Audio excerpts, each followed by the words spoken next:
The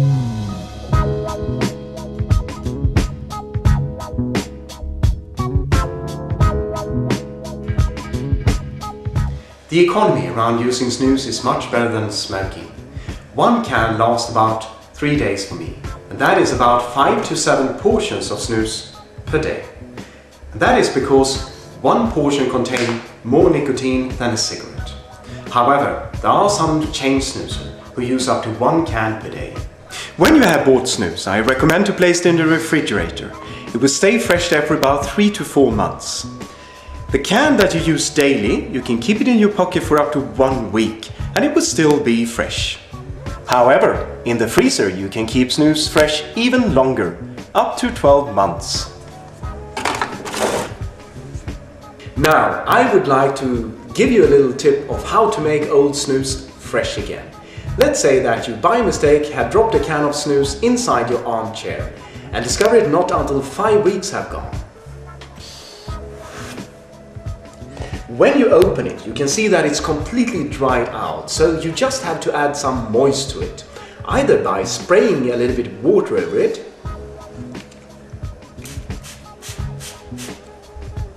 and then you placed it in the refrigerator for about 48 hours. Or you can place a piece of apple inside the can.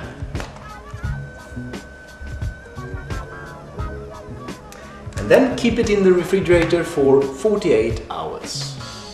On the bottom of the can has an expiration date, 16th of July 2008.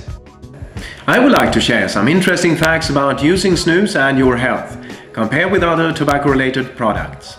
I found this information on different tobacco organization sites on the internet. And the first one to show is Swedish snus is regulated as a food product by the Swedish National Food Administration. This means tighter quality and manufacturing controls and meeting food guidelines. When Swedish snus is steam pasteurized, it removes the dangerous microorganisms that can cause cancer. Nicotine doesn't harm you.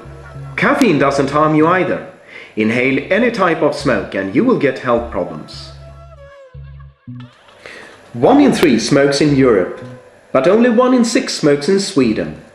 Sweden has the largest number of users of smokeless tobacco in Europe, around 11% of the population, but the lowest rate of tobacco-related diseases in Europe. Expert claims this is because of the Swedish snus. British medical journal, The Lancet 2007, study on 280,000 Swedish construction workers from 1978 until 1992 and found that smokers were at least 10 times more likely to get lung cancer than snus users. This bar chart shows number of deaths per 100,000 people from lung cancer and oral cavity cancer in different countries. The white bar is lung cancer for male and the grey one for women. The darker grey bar shows oral cavity cancer for men and the black one for women. As you can see, Sweden has far lower rates than compared with other developed nations and United States.